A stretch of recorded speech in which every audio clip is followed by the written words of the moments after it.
Welcome, everyone, to episode 376 of Just Joshing. I am your host, Joshua Penteleresco. I write stuff in podcast 2. Today, part 2 of my conversation with JM Frey is live. I'm really not going to go into this too much right now because, hey, we already know JM Frey is awesome. And we continue from the Phantom of the Opera on. All right, let's just get to that conversation, shall we? Something wicked this way comes.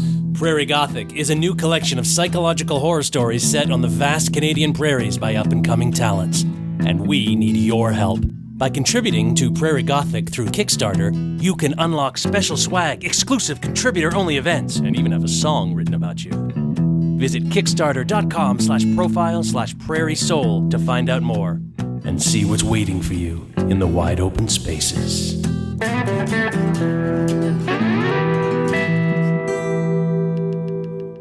But it's always fascinating to think, like, what is somebody's most popular thing going to be? Like, here in North America, and especially in the English-speaking world, we think of Gaston Leroux as the Phantom of the Opera. It's the most popular thing he ever wrote. It's amazing. It's a Gothic romance operetta that Andrew Lloyd Webber, introduced the story to the English-speaking world, and my God, the 80s opulence of it is incredible. He did a sequel musical based on Frederick Forsyth's The Phantom of Manhattan. Terrible book, terrible musical, but this is, like Gaston Leroux's The Phantom of the Opera. There are how many reinterpretations of this story? Susan Kay's Phantom, a Novel of His Life, straight up the best one that I read. But I was going to be an actor. I was going to go to Broadway. I had my Phantom of the Opera obsessive era. I read every version of that book that there was. And then I moved to France. And while I was living in France, I was like, I would like to go see Opera Populaire. So we went to go do a tour of the Opera House. And I was like, this is amazing. Gaston Leroux, Phantom of the Opera. And I was playing the musical. And the people that I was living with, they're like, we don't know what this is. And I was like, but this is a musical set in Paris. This is the great Gaston Leroux. This is Phantom of the Opera. And they were like, oh no, Gaston Leroux writes detective books. What? Yeah. And it's fascinating that in France, Gaston Leroux is Doyle. He The Woman's Perfume, The Yellow Room. He wrote all these books that The Phantom of the Opera is his garbage, and it's the book that nobody respects, and yet it's his most beloved and celebrated book in the English-speaking world. It's fascinating. Yeah, well, because you can't control where a hit comes from. Nobody can. But it's not a hit. That's the thing. It's not a hit. The Phantom of the Opera is not a hit novel. It's only as big as it is because Andrew Lloyd Webber wrote a musical about it. And I think the only reason he chose it is because like me, he's a meta-narrative, self-reflective bastard, and we all like to tell stories. I mean, this is a thing that I've read before, and I think it's really fascinating, is all writers write about writing for their first book. Yes. Which is why Northanger Abbey is... it's the first book that Jane Austen wrote. It's the last one that was published, but it was the first book that was written, and she didn't get the chance to revise it like she did with Sense and Sensibility and Pride and Prejudice before she died.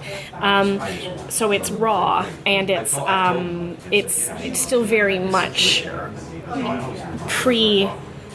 Jane Austen, pre-Bath Jane Austen, but it's a book about books. It's a book about reading and writing and the importance of storytelling. And all writers' first stories are about telling stories, and that's what I love about Andrew Lloyd Webber and the Phantom of the Opera, because it's an opera about operas. Yeah. I think it's lovely, and I think that's why it hits so hard with so many musical theater kids, because it's about an actress dreaming of the big life. But I mean, you look at Broadway and there's 42nd Street, Crazy for You, The Music Man, Phantom of the Opera. That's a large number of musicals about musicals. But then you look at Hollywood, how many movies are about making movies? all of them. Yes. And they always win an Oscar. Yes. Because Hollywood, everyone likes to see a story about themselves. Absolutely. Yeah. Absolutely. Right? So, No, Hollywood's an interesting one because Hollywood, I think, in one sense, is the most advanced version of that.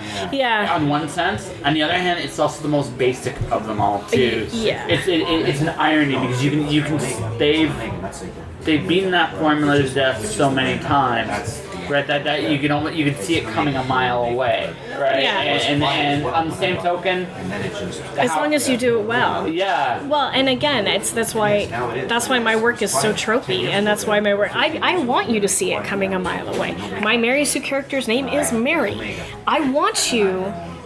But this is the thing: is the trope is it's just the foundation for the story. It's not the whole foundation. No, but I want to. Okay, so I gotta ask this because I haven't read it yet. Yeah. Comedy. How big are you into comedy? I like that. I enjoy watching it. I can't write it for crap. And that shocks me actually a little bit. Anything that's funny is accidentally funny in my work. Okay. I'm not very good at deliberately funny. Yeah. No, I just get silly and people seem to think I'm funny. So Yeah. That's right. Yeah. I think maybe I have a lot of people to compare myself to, right? Like, I'm friends with Adrienne Kress. You can't get... She's the natural love child of Terry Pratchett and Douglas Adams. Like, I read what she's writing and I'm just like, oh, okay, well, I'm not even going to try to do this because here's the master. I'll just move on. I will let her stand at the top of that mountain and I will move on. Yes.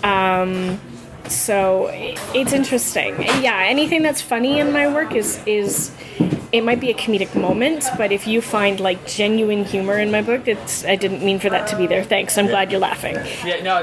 Because that actually does shock me a little bit because you do have you have a good sense of the absurd. I think. Oh. Right. You have a good sense of it, and absurdity is not that far from comedy. Yeah. Right? It isn't like they might not be quite side by side to each other, but they're at least in talking distance. I guess by comedy, if you mean, do I sit down and write jokes? Yeah. I don't. No. But jokes aren't necessarily. That's not necessarily all about comedy. Yeah. The fact that you have a trope you're making very obvious a mile away. Yeah. That there's a certain sense of the absurd you have, like that, like just to do that, right? Yeah, that I'll accept. Okay. Thank you. Yeah. You have a certain sense of that, and it's like, okay, I actually, and then just based on also, I can totally see you on stage. Yeah. I could also see your inner child coming out to play from time to time. Yeah. And I could totally see that, and I'm like, she'd be a lot of fun. Well, I have to say, I do love, as an actor, now that I'm healed enough. So going back to the original story at the beginning of the podcast, I got hurt, I was laid up, I moved back to Canada, had surgery, started walking again. 5 years later, I had another really bad accident simply because I'm not as strong as I used to be. Torn ankle, torn knee, torn hip, herniated disc, mild concussion, flat on my back for another year. Oh no, there's a small person and it's not happy. Downstairs. Oh, it's so hard to be so small with so many big feelings.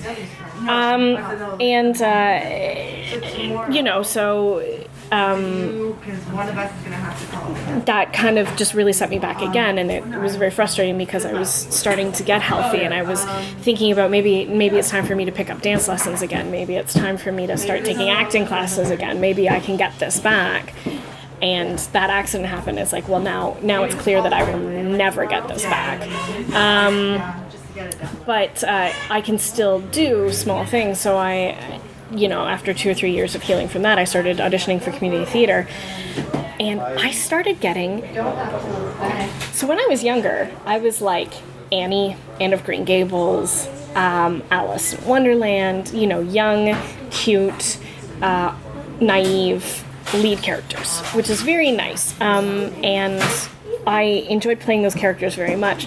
But now that I'm older and I can only do bit parts, I get to be a villain. so much more, and it's so much more fun. It is. Oh my god. I mean, yes. okay, so Marmie's not a villain, but I got to play Marmie in Little Women, which was really nice.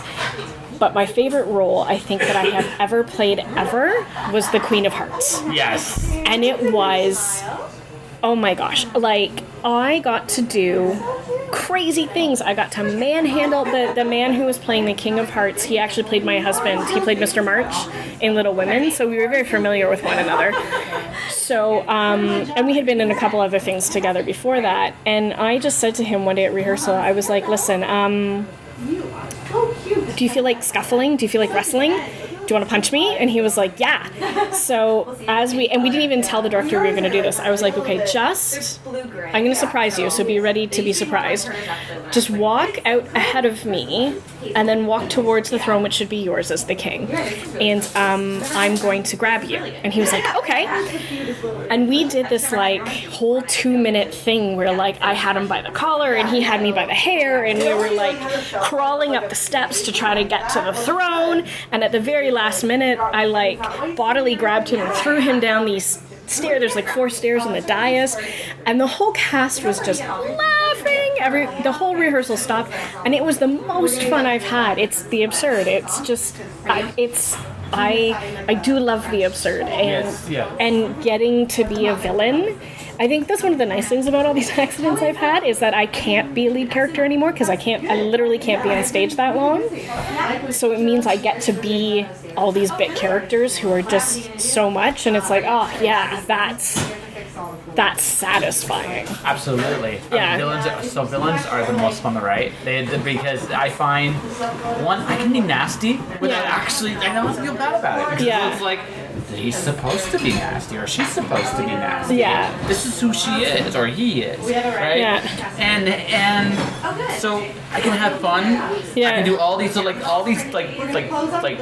impulses. You kind of have to keep in You check. get to put them somewhere. You get to use them in a very, very, very constructive way. Well, and that's what. So one of the novels I'm working on right now is called The Maddening Science, and it's an expansion of the short story of the same name from 2012. And in that short story, the main character, Ollie Munson, used to be a supervillain, was arrested in the 90s, went to jail. He's now out of jail, and he's just basically like, he has no interest in becoming a supervillain anymore. He just wants to read books all day, live in his gray hoodie, and die. That's all he wants to do. He's over all of it, and of course the story is that he's forced back into it against his will. So what I'm trying to do with this novel is I want to tell the 100 years before that moment, from the day he's born to the day he gets out of jail. And it's interesting because when I wrote the story, I just said he was a villain, and I left it at that, and I picked up his psyche after he's regretted and repented and changed, and now I have to go back and take this really very good human, very intelligent and thoughtful and self-aware human, and I have to rewind him back to when he was impulsive and selfish and self-important and power hungry and frankly evil. And it's like, how do I not devolve, but just how do you take somebody like that and turn them into somebody like they used to be, but still not have somebody say, oh, but I'm evil. Like, because those people, Trump doesn't think that he's doing anything bad. Ollie didn't think he was doing anything bad. So how do I twist that? It's an interesting psychological exercise. It is. It's the way I would do it. Yeah. It's the way I would do it. I look at all the good qualities they have. Yeah. Okay, so usually these good qualities do come with flaws. Yeah. So you figure out the one. Well, how do you take the virtue and you put it and push it into one of the 7 deadly sins? Yeah, and there's that. Yeah, absolutely. That's one way. Or also let's say they had to acquire one of these skills. Yeah. Like, let's say, for example, wisdom is usually one thing that has to be acquired. It doesn't usually come naturally, right? Yeah. Right? So, how do you get so wise to this moment? And then all of a sudden the story opens up. Okay. Yeah. So, how did he get this? What did he have before he had to give up? Yeah. Or, right? And then there's a couple ways to go about it. But that's how I would try to do it. I mean, I'm not very religious, but I'm not religious, but somebody once pointed out, and I thought it was a really interesting way to do it, is you take the 7 virtues and the opposite 7 deadly sins, and you just slide the slider between the two of them. There's a fine line between being a foodie and being a glutton. Mm-hmm. There's a fine line between self-care and sloth. Yes. So that's sort of how I'm working with it, and I'm imagining like a soundboard in a theater, what dial you have to push. Turn the dial. Yeah. And you gotta figure. You just gotta figure out the process of how to get to them. You almost have to go forward and then. Well, it's interesting because I find myself plotting this novel backwards. Because you kind of have to. Yeah, so if the novel starts in 2035, then what happened in 2020? What happened in 2019? What happened and I'm finding myself going. This is the first novel that I've had to plot backwards like this, because most of them, I more or less know where they're going to start. I more or less know where they're going to end, and I more or less know how a character is going to evolve, how the plot's going to evolve, what's going to happen. And I'm more of a pantser than a planner, so I call it constructing a garden path. I have all my flagstones. I know what the major set pieces of the book are going to be. I know which few flagstones might be the beginning and which few might be the end. And I lay the big pieces, and then I go back in and I lay the smaller pieces, and then I go back in and then I lay the gravel. So I write like a Jenga tower, but I heard that so much. I love that. Thank you. Yeah. But this one, I'm finding I can't do that. I don't know where this starts. This yet. This I think the Jenga pieces are too big. Because this is about little moments more than big moments. Yeah. So what I find myself doing is like writing the last chapter, and then writing the second last chapter, and then writing the second last chapter, and going back. And because of the granting body I got the grant for to write this novel, wanted a significant chunk, as proof that I didn't waste the money. I had to really start at the beginning with this one and give them a good chunk of the text, which meant I had to go write a big part of the book that I wasn't actually ready to write yet. And it's just been a really fascinating process with this book, because writing this book has not been like any other book I've ever written. It's not coming together the same way. It's certainly not coming together at the same speed. Like, I thought I could finish this book in a year.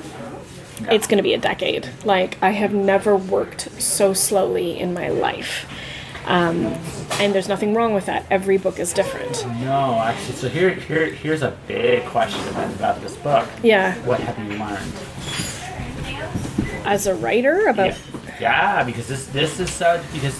Because what you've done is essentially you've thrown away your toolbox as you know it, right? Yeah. So you almost have to invent new tools as you go. So I mean, looking at what you're doing now, right? Is this going to make your whatever comes next better by just based on the fact that you'll see things differently than you did when you started? I think I'm definitely being more deliberate about the specific psychology of the character, and again. Going back to Red, White, and Royal Blue, I was reading some stuff that Casey McQuiston posted about how she came up with the characters. And one of the things she did, which I found really fascinating, because I found these characters to be extremely well-rounded for what ought to have been, quote-unquote, just a rom-com. Just a modern... because the book, it falls in the same category as, like, Confessions of a Shopaholic and... I'm trying to think of Bridget Jones's Diary, like all of these books that are modern romances. But the characters have such a rich inner life and such a deliberate voice and such a deep psychology. And so I was reading about her process, and what she did is she signed star signs to each of them, birthdays, Hogwarts houses, tarot cards. Like she wrote these big, and it sounds really cute and Finnish. Oh, so-and-so's a Slytherin, so-and-so's a Ravenclaw. This person's a Pentacles, this person's a Sword. It sounds cutesy, but this is actually a psychological profile of a person that she had built, and I have never done that with my characters. So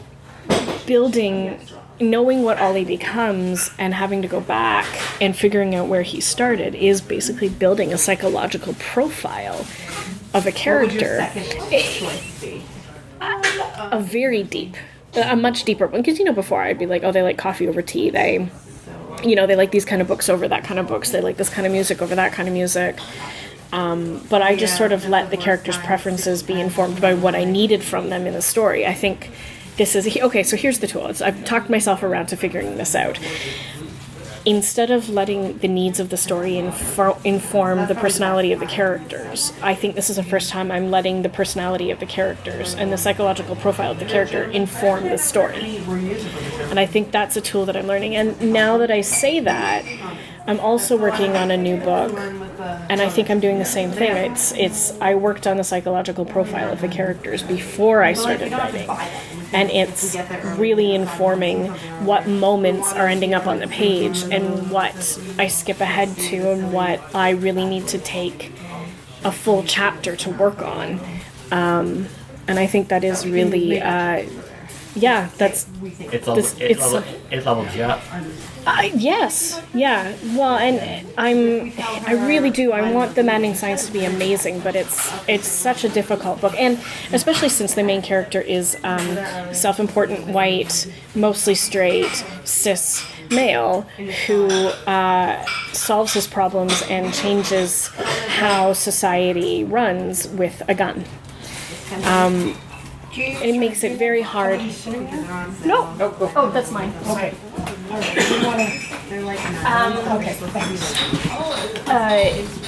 And it's very difficult to want to write a story about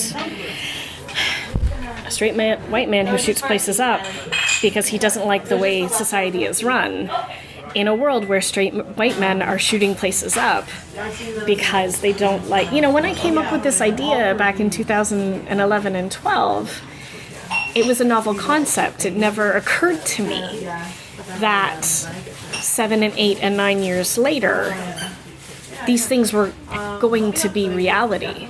There was going to be incels who feel that society owes them something and is going to, go drive a van onto a sidewalk. Yep. And now here I am, having won this grant to write a book about a man who commits crime and never murders people. That's his line. He doesn't lie and he doesn't murder, but he will cheat, he will steal. He will harm if he needs to, at least at the beginning of his supervillainy career. But how do I turn someone like that? And there's I haven't picked up the book in months because part of me also says maybe this is not a story I should be telling. Maybe I shouldn't bother telling the story at all. Because this person who does all these terrible things, he's going to be exonerated. He's going to be a hero by the end, and I don't want the people who are doing these sorts of things to see themselves as heroes at all, in any way. I want them to rot in jail forever. May I offer a possible thought on this? Sure. Okay. So I moved around an awful lot in my life. Yeah. And actually, I'll go to now. When I started this podcast, okay, I was a very different person than what I am now. I very, very early on in my podcast life, I just was realizing that I was going to be running across just people that are completely different than I am. My politics, my religion, all that stuff, completely not it doesn't fit anything I would know. Yeah. Now, if I was a villain, let's say that I was just for the purposes of this, the easiest way, the psychology behind that's really simple. Yeah. Right? I have an idea of how the world works. Yeah. How the world should work. Yeah. And if I'm a villain, then my idea works no matter what. Right? Yeah. No matter what buttons pressed, no matter what. Well, and that's exactly where Ollie's starting point is. Yeah.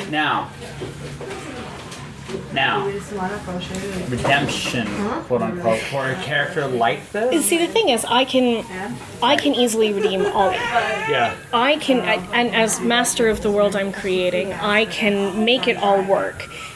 That's not the issue that I have. I know how. Okay. I know how to make Ollie's mind change naturally. I can do all that. My problem is how do I can't control who reads my books. No, I can't control what they get out of it. But I can choose not to put anything in the world that glorifies a way of life that I think is abhorrent. I can choose not to write a book about how Adolf Hitler is a hero and a god, because I know how certain people are going to take that. So, is it more responsible of me to just not write the book? Then, it's a big question. And I keep thinking, well, maybe I'll just wait another 4 or 5 years and see what happens. Maybe I'll write a couple other books first before I come back to this book. Or maybe I just let it go. I don't know. Well, what's the responsible thing to do as a storyteller? And part of me says it's not my job to worry about how other people use my work, but then you look at Ayn Rand and Atlas Shrugged and how much better the world would be if she had not put that book into the world. Right? It's a dilemma that I have been musing on for, a couple of months. All right, then let me offer. This won't I don't think completely help, but it is something I think you do need to be very honest about. Yeah. There's 3 questions you must ask yourself here. Yeah. First question is, how badly do you need to write this story? And that's actually, before anything else, one way or the other, Yeah. that's the most important of the 3 questions. Yeah. If you have to write the story, then you should write the story. Yeah. Just no matter what anybody else does, interprets. The fact of the matter is, this idea that you're writing about exists, whether you tell it or not. Someone else will. The question is, does that someone need to be you? And if that's something only you can answer, if the answer is yes, then you should. 1. 2. That part of you where it says it's up to how people interpret your work. Yeah. Going back to something I said earlier in this conversation. Yeah. Your job is about the experience. The interpretation is up to the readers themselves. You can't write, so you can definitely construct this in a way where you could definitely make the outcome, right? You can make the outcome go 1 or 2 ways, and the interpretation is what it is, right? And you could definitely do that. There are definitely ways of doing that, and dare say that might be more responsible than what somebody else would do. That's thought number 2. Yeah. Thought number 3. Even the most well-intentioned books have caused great harm, right? You cannot control, and again, this is about ultimately one is that's why I said one is ultimately the important question here, because you can't control 2. You can control 2 to some degree with how the experience you create with it. Yeah. And maybe thinking about how to do that in a way that maybe you're comfortable with. That might be the real challenge here. Yeah. Right. But 3. No matter how well intentioned, no matter how good it is, if someone looks for it, there's always going to be a way. Yeah. So the first question is the most important one. Yeah. The second question is, okay, how do I build that experience the way I need it to build so I can feel as good as I can doing it. And knowing that even so, somewhere, someone, some way, somehow, some when. Because dare I say the best thing about fiction is you can challenge today's concepts. Because we're all writing about today in some level. Cloud Diver, the unicorn part in rainbows, is about coming out of your comfort zone. And which, considering where I am in my life, that's very apt, right? Yeah. The next book talks about taking that leap, as much as it's about intellectual property, it's about taking that leap of faith into the unknown and seeing where it takes you, right? Which again, that's not that different from the guy actually writing the story, right? Now someone somewhere, when they introduce my character with actual tentacles and they shake hands, it's going to be like, what the hell, right? But that's not what I'm worried about. What I'm worried about is this is the story I feel comfortable in telling simply because it's here. It's what matters to me here. And I feel like for you, intellectually speaking, I understand all your concerns. Yeah. But I think the real challenge, the real question is here, right? Yeah. Do you feel you can do it to the full justification of what it's required for you to feel good about it? I think that's the real question. Yeah, and it's part of writing that a lot of people don't talk about, because we have 600,000 ideas every 5 minutes. Yes. The problem is finding the one that you want to spend the next 3 years writing. Yes. And that's about your shelf life too, because after about 3 years, your voice changes. And I find my inner voice changes, so I can go back to an earlier work and I can't rewrite it. Not because I can't write a better version of the story. I don't have the same feelings or passions or that voice that was there that needed to tell that story. It's not there anymore. Right? It's kind of like how a 5-year-old can draw a better stick figure than me, not just because they're more naturally talented than me. I live with my flaws. It's all good. But it's more the fact is it's not always about technique. It's about what really matters to you at that moment in your life, and that comes across on the page far more than people realize. And after about 3 years, you evolve. It's just a natural thing. And also you get really sick of the story. Yeah, absolutely. Yeah, like you just get to the point where you're like, I never, ever. So Triptych came out in 2011, and I was given the opportunity to reread it and touch it up a little bit, and I added a scene, I took away a scene, I changed a couple of words, and just basically go over the whole thing, polish it again before it was re-released in 2018, and I hated it. I hated every second of doing it. Yeah. It's I have let that book go. I have moved on. I am finished with that story. You're just not that person anymore. Yeah, and it was like pulling teeth. I have never despised working on a book the way I despised having the chance to rewrite parts of Triptych. Yeah, so it's going back to Terry Pratchett. Yeah. The carpet people. He said the biggest challenge in that was not, they couldn't make it better. And I kept it, and this is a really important thing. 12-year-old Terry Pratchett wrote that story. Yeah. I'm not 12-year-old Terry Pratchett anymore, but his voice is as important, if not more than mine. Yeah. Because that's what he wanted to talk about then. Yeah. And that's a very relevant thing. So with your current dilemma, right? You do have a window, right? Well, and for me, the question is the story that I came up in 2012. Is it a story that I need to tell anymore? And is it a story that anyone wants to hear? And I got a grant for it, so obviously it's a story that somebody wants to hear. But it's really fascinating to just, because here I am in this space where, so I just finished a 6-book contract. I delivered 6 books to the publishing house.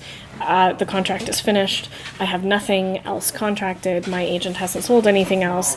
I am in a place where I am floating. I have no obligations. I have no deadlines. I have nobody guiding what I want to do next. I've talked about some things with my agent. She hasn't really latched onto any of them. I have no clear understanding of what I'm doing when I get home from this interview today. So I've been a chapter here and a chapter there and an idea here and noodle here and noodle here and noodle here. And it's really fascinating to me that at some point I have to write the mapping science because I won the grant. But finishing the book was not actually a condition of the grant. Finishing a specific amount was a condition of the grant, and I hit that. So it's fascinating now to be like, well, is this a story that I need to finish? Yeah. And this other idea that I have, is this a book I need to write? And this other idea that I have, is that a book I need to write? Yeah. And which one do I prioritize? And which one calls to my heart the most? But on top of that, because you also, when you've never had a contract like this, when you don't have 9 books published, you have the privilege of not having to decide what the next career move is. And I think perhaps that's a lot of where the rest of the stress is coming from about this book, is what's the correct book to publish next for my career. And there's that business side of it, and it's something that a lot of people don't think of. Like, they think, I'm going to write this book, I'm going to get really famous, and then I'm just going to do this for the rest of my life. But I mean, look at J.K. Rowling. She keeps going back to Harry Potter, even though I think she should leave it alone. I think she's beat that horse to death. I think the bones are cracked at this point. I think she should be moving on. But did she make the best career move next by writing an adult detective story under a pseudonym? No, she didn't. And we can say that she didn't because now she's back writing Harry Potter. And it's that question of what... It's just something that new writers don't really think about, is what do you have in your heart and what you want to write next, but what is the next better career move after that? And for me, that's the question. What is my next better career move? Do I go back to epic fantasy? Do I go back to spec fic? Do I try horror? Do I dump all of that and try something completely new? Yeah. Because, I mean, I gotta pay rent. No. I understand that. Yeah. I do understand that, but... Someone asked a very hard question. Yeah. What do you want to do?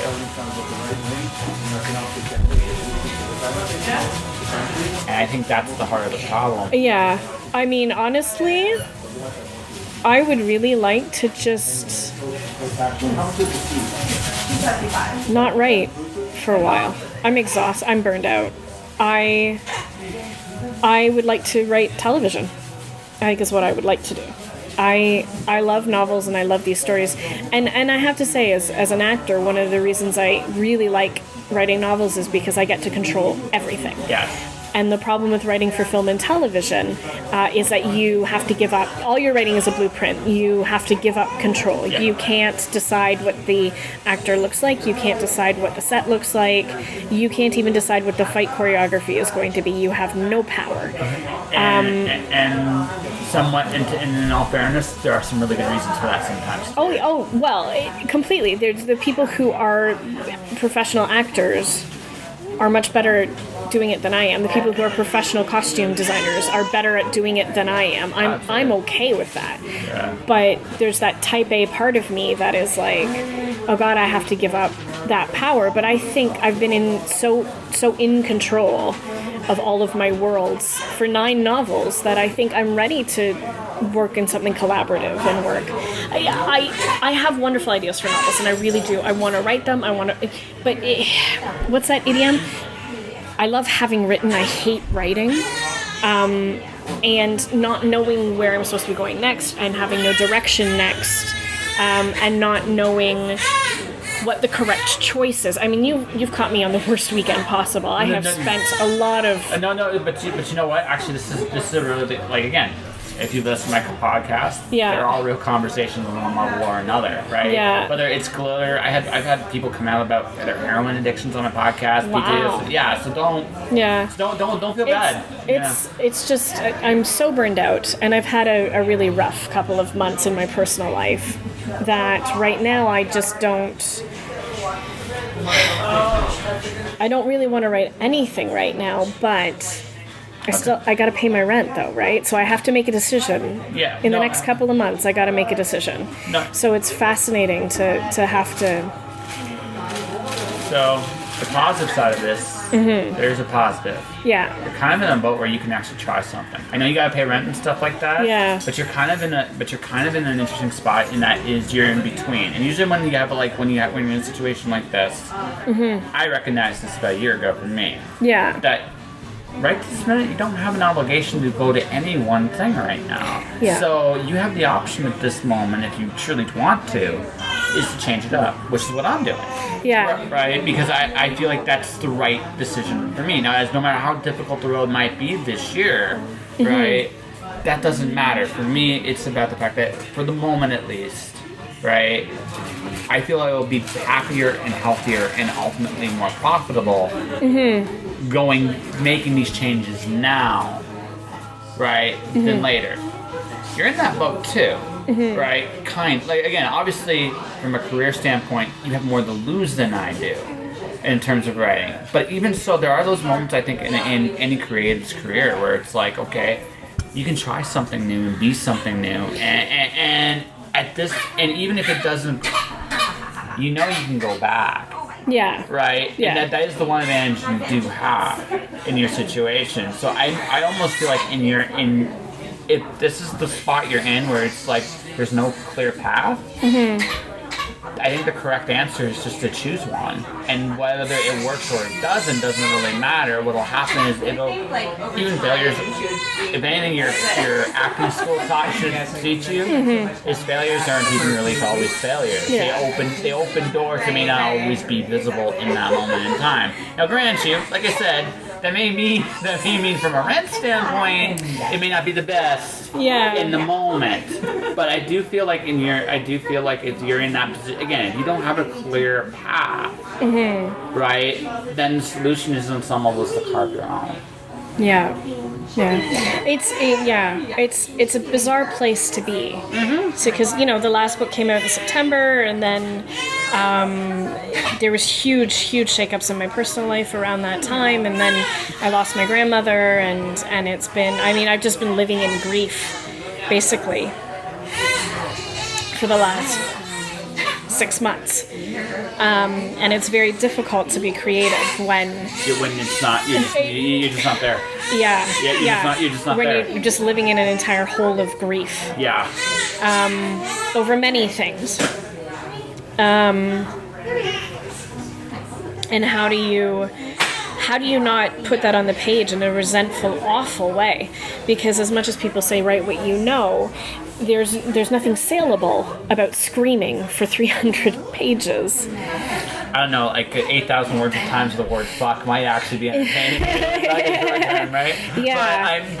But it's true, but yeah, and it's interesting to look back at what I've created and think, well, can I go back to the Accidental Turn series? Because that's a question that I've been having as well, is do I do it, because the Accidental Turn series is a series about fantasy tropes. And, the big fantasy trope, especially in the Piers Anthony books and stuff like that, is the author goes away from the series for a little while, and then they come back and they do the stories based on the kids. So it's the next generation, and it's the generational thing. And I have set that up deliberately in the series because that's the trope. You need to know who the next generation of heroes are. And I set it up, and then I didn't touch it because I thought, let the fan fiction authors play in that sandbox. And now I'm thinking, well, maybe it would be nice to go back to that place that is safe and warm, and I know it. And I use it as a ladder to climb out of this grief, but then is that being disingenuous to what I've set up already? Is that fair to the characters? Is that... It's, and am I going back there because it's a safety net or because I want to go back there? That's the real question. Yeah. I think more than anything else, that's the real question. I don't have an answer for you because only you know the answer to that question, right? Yeah. My buddy who's currently in LA right now making a movie, we were on a show together, and there's your comfort zone, there's where the magic happens. And I kind of, that's, again, my own answer, my own personal answer for right now. That's where I'm at. But I'll also, compared to most people I know, I'm kind of the crazy one. I just kind of just go do my thing, and I don't have to worry about those kinds of things, right? And I find that, just even if it doesn't work out, it always does work out. It's kind of one of those weird little things. Yeah. Sounds like you need to grieve still. Yeah. And that, by the way, that's not a terrible thing. No. To be in that No. space. It's Yeah. yeah. And Lord knows, I've only had 2 real conversations with you, so I certainly don't know. I don't have all life's answers for you, but it's not. It's very difficult being. One of the things that the arts gives you is an intense connection with your own emotions. Yes. And it's a strength when you're writing and you're creating and you're an actor, but I'm not going to say it's a weakness, but it's a lodestone kind of in the rest of your life, because it's something you carry with you, is this emotional intelligence. And being as self-aware as I am because of the acting, because of the dance, because of the writing, it makes it exponentially more difficult to be creative in a time when the stone is especially heavy. And at the same time,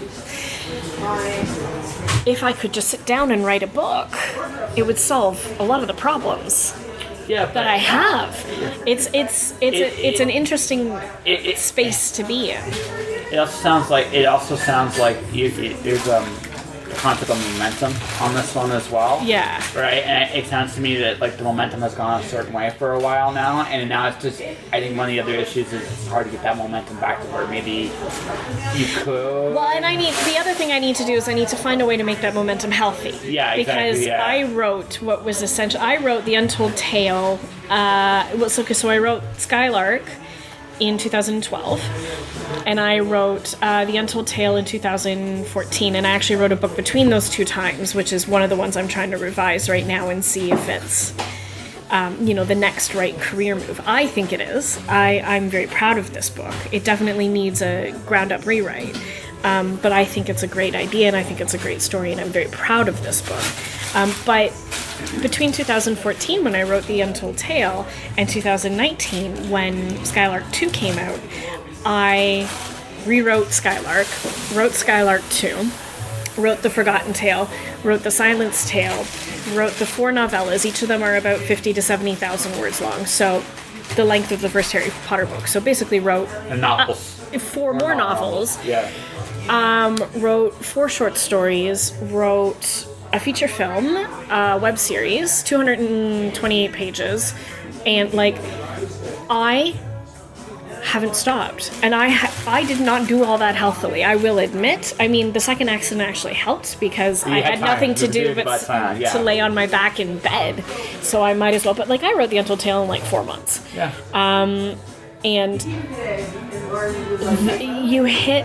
And when I was younger, I don't know how I did it, how I wrote a chapter of fan fiction, plus all of my essays, and all the schoolwork I had to do, plus I was TAing, plus I had 4 jobs in undergrad university, plus I was taking singing lessons and dance lessons and Pilates and all of that stuff.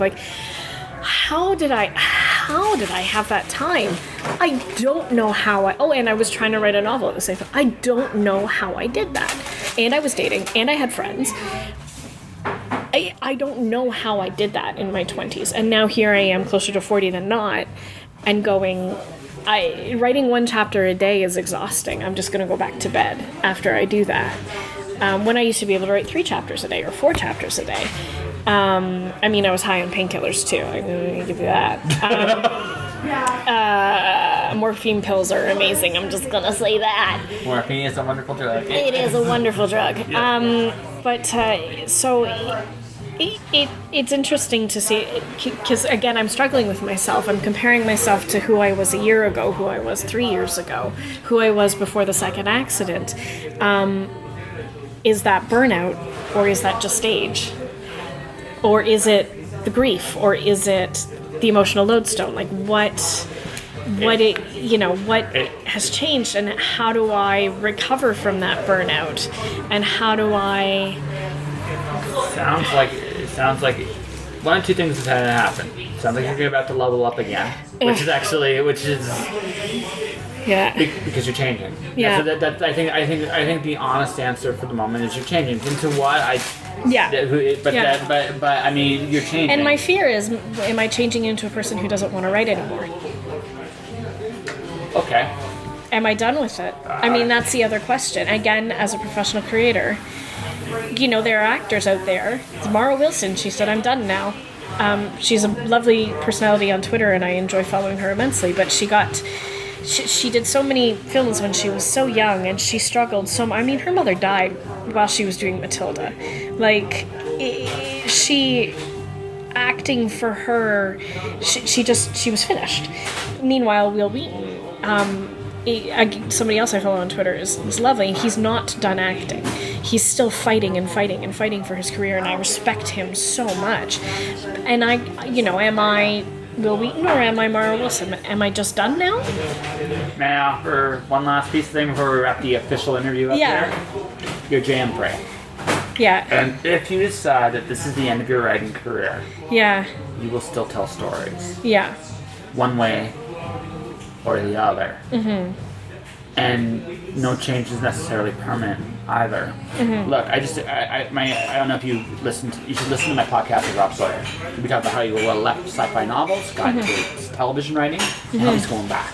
Mm-hmm. And it's a great, fascinating journey, right? And it's one of the coolest journeys we've ever, like he needed change. And he just did. And you know what? And at that point in his life, that wasn't the wrong answer. Mm-hmm. And he got to go down this really cool little ride for 2-3 years. That includes Star Trek Discovery, his Flash Forward series, and it was such a cool little journey, just tidbits here and there, and then he's finally releasing a new book again this year. Yeah. So I guess what I'm trying to say is be JM Frey. Mm-hmm. Be the best one you know how to be, and if that means you take a break from writing books. Yeah. Maybe you go write television. Maybe you go write plays. Right? Maybe you go perform more. Maybe you collaborate. Whatever you need to do. Mm-hmm. And then one day you're going to wake up and you'll be like, you know what? Maybe I figured out what the heck I'm doing now again. And you'll find that novel, you'll kick all kinds of ass, and the next thing you know, you're a million bestseller. Who the hell knows? That'd be nice. Yeah, but who the hell knows? Yeah. Right? But it sounds to me like, don't worry about who you're becoming. Just become it and let yourself be that person, whoever that is. Right? It'll be fine. Right? And again, you will always tell stories. Mm-hmm. How you do it might change, but I don't think that will change. Yeah. It's fascinating. Again, like I said, that this is the weekend we're doing this interview because I started as an actor and I told you the whole story about the accidents and the transformation into a writer and to be here in this place that I'm now where I'm not certain what the next step is, what the next transformation is. You've caught me in the middle of I'm just goo in a cocoon right now.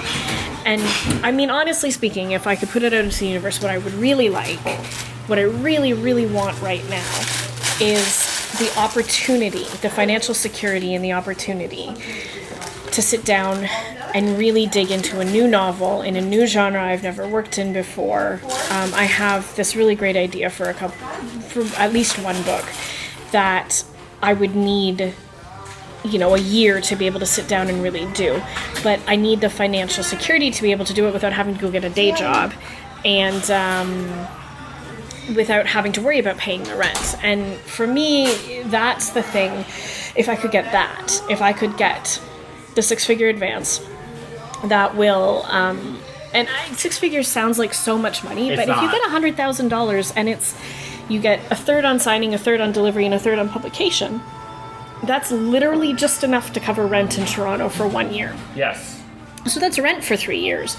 But it still means I have to go get a part-time job to buy groceries and things. And I would just like the ability to just do one thing, to just focus on the art, to sleep as late as I need to not have to count cash at 11 o'clock at night at the wine shop, and just work on a new book. And for me, that would be the ideal situation to be in. But it's the question of how do you get there as a writer, because I can't will that into being any more than I can will a a film contract into being, or any more that I can will just becoming a television writer into being. There's so much hustle involved with that. It's I have a friend who writes professionally for television, and it's ungodly the amount of unpaid work she does. I mean, it's like 2 full-time jobs. Absolutely. On top of the actual writing she has to do.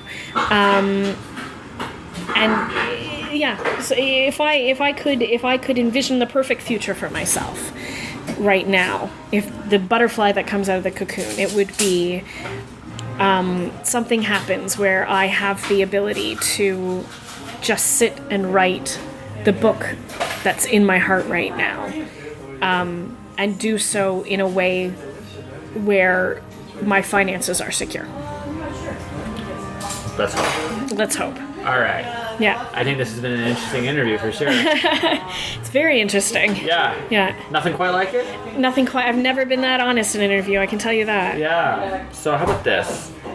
Your last book came out in September. Yeah. You probably need to promote that book. Yes, yeah. I should probably promote that book. You probably should promote that book, and how can people find you? Okay, well, to find me, I am at Sci-Frey, SCIFREY, on Tumblr and on Twitter. You can go to jmfrey.fan page on Facebook to find me, or www.jmfrey.net to find my website, and it's FREY. My latest book is the second in the Skylarks Saga duology. It's a steampunk action adventure YA romance about a girl vigilante in a mysterious rocket pack. Robin is shot down behind enemy lines during a war, and her arch nemesis, the Coyote, captures her. He says he will help her get back to her people on one condition. She takes him with her. So the first book in that series, The Skylark Song, came out last September. 2 Septembers ago, The Skylark Sacrifice came out September 2019. It's available everywhere but in audiobook. So anywhere you can find Harry Potter, you can find me. Sweet. This episode of Just Joshing is sponsored by Indie Imprint. Indie Imprint supports creators by creators. Whether you are writing a book or creating a video game, Indie Imprint works with its clients to produce, edit, and present their projects to the world. For more information, check out their website at www.indieimprint.com.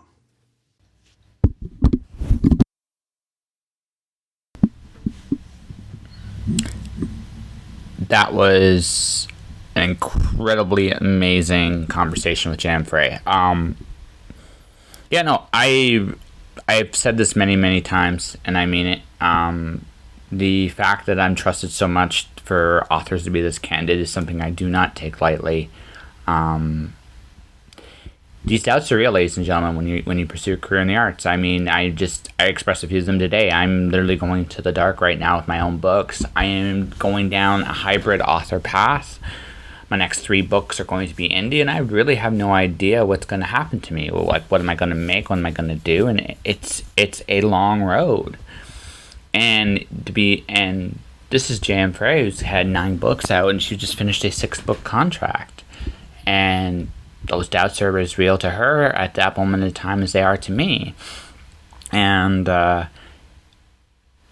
it's something you can definitely relate to. I did not expect that when we were having this conversation, but I was really happy to be part of it. And Jam, if you're listening to this, I hope things have worked out. I really do. Although, weirdly enough, I mean, we've had an apocalyptic year in 2020. Unbelievable. And here I am about to announce my next book. I know. Surprise! The next announcement's up. I'm going to be working on Alice Zero will be coming out July 16th, written by myself, illustrated by Mackenzie Carr. It will be available on Amazon Kindle Unlimited as of July 16th, as of right now. There might be a couple days delay, but that's going to be out like literally 2 months after my first book.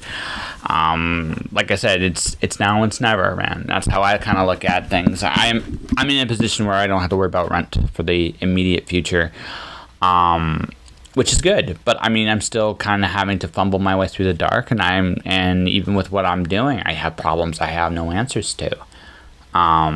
So, that's the situation I'm in, and if it doesn't work out, I go do something else. Like that's my decision as to how I've chosen to live. As far as JM goes, I hope she's written that new genre. I hope she's able to follow her passions right now, and I hope she's able to just do those things. That's my secret hope, or maybe she's kicking ass in television. Although the film industry is just getting started again. I mean, again, it's now, it's never. It's how I kind of look at things. But definitely check out her works. She's one of the smartest, sweetest people I think I've ever had the pleasure of interviewing. I wish you nothing but success, Jam. You are welcome to come back anytime. I actually really hope you do come back in a year or two, and we can talk about where you were then to where you are now, because I think that'd be interesting. But that's up to you. And as for everybody else, like I said, Alice Zero will be available July 16th. It's now, it's never. And that's just how I see things. And that will do it for this episode. Just Josh. And if you want to support the podcast, you can do so a number of different ways. Subscribe to the podcast. I'm on iTunes, Google Play, Spotify, Stitcher. The Cloud Diver is available now as Kindle exclusive until August 31st. So you can definitely check it out there. Pick it up. You can go on a Kindle. If you do, it's free. You're on Kindle Unlimited. Just take a read, take a gander. Greatly appreciated that if that's the case. Illustrated by Lance Bonin and written by yours truly.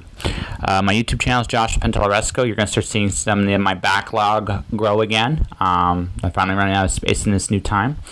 My Twitter and Instagram is at jpenteloresco. And stay tuned for my new webpage. And merchandise is at jpenteloresco.redbubble.com if you want to support the podcast. All right, guys. That'll do it. Take care of yourselves. Stay inspired. Chase joy. And I'll see you guys next time. Josh.